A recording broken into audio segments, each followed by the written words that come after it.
नमस्कार मंडळी, मी ब्लॉगर दिप्या. आपलं आणि माझं हे छोटंसं डेली लाईफ वर्ल्ड मी इथे शेअर करणार आहे. माझ्या गावात म्हणजेच माझ्या पुण्यात आणि माझ्या दिवसात जे काय खरं-खुरं घडतं ते सगळं मी तुमच्यापर्यंत पोहोचवण्याचा प्रयत्न करणार आहे.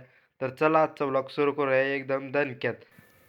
तर आज आपण आपला पहिलाच व्लॉग शूट करत आहोत, त्यामुळे आज आपण देवाच्या खंडोबाच्या दारात जाऊन पाया पडूनच मग त्या शुभ कार्याला सुरू करणार आहोत.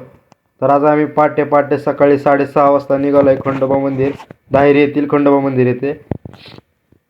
आपला मित्र निखिल रायकर आणि आम्ही निघालो होतो पहाटे 6:30ला. आम्ही पाण्याच्या टाकीतून चालत निघालो होतो. गाडी जाती वर, पण गाडी काय आम्ही नेली नव्हती, त्यामुळे चालतच आमची स्वारी निघाली.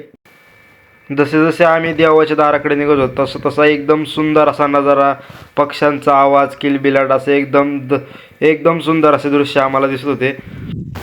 तसंच थोडं वर गेल्यानंतर सेल्फी शूट घेतले व नंतर खंडोबा मंदिर येथे वरचा नजारा दिसला. जवळ आले होते, पायथ्यापाशी आम्ही पोचलो होतो, त्यामुळे पायथ्यालाच बानुबाई थांबली होती.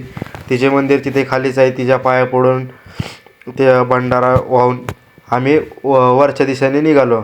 तसंच पायथ्यालाच आमचे डॉगेश भाई बसले होते. सेम खंडोबांचे कुत्रं होते तसेच एकदम बसले होते. जसे जसे आम्ही जवळ जातो तसे एकदम लाडात, एकदम असे नाही का मज्जा देत होते आमच्यासोबत. नंतर आमच्या मित्राने जरा त्याला गोंधरायला पण ते जवळ आले व खूप असा म्हणजे आनंद होत होता त्याला. या देवस्थानाच्या अध्यक्षांनी इथे एक पाटी लावली होती, पण त्या पाटीचा तर काही तिथं वापर होता दिसतच नव्हता. साईडला सगळ्या प्लॅस्टिकच्या बाटल्याच पडलेल्या होत्या. इथून आम्ही वर निघालो.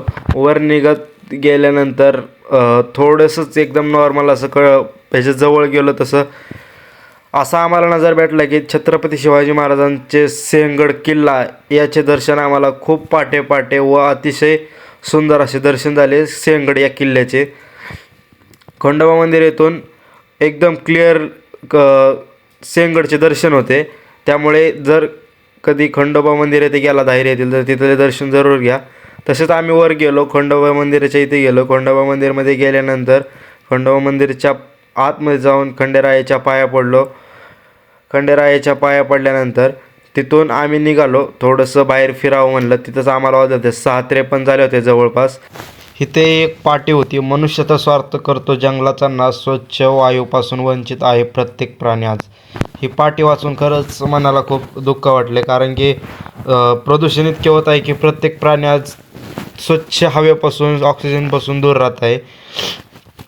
ते सगळं झाल्यानंतर आम्ही थोड्या वेळ थांबलो, इकडं तिकडं फिरलो थोडे, आणि तिथून आम्ही घेतली घरी कल्टी. तिथून आम्ही डायरेक्ट आलो आमच्या घराच्या दिशेने. तर आजच्या ब्लॉगमध्ये एवढेच होते. तर ब्लॉग आवडला असेल तर लाईक करा, शेअर करा, सबस्क्राईब करा. धन्यवाद.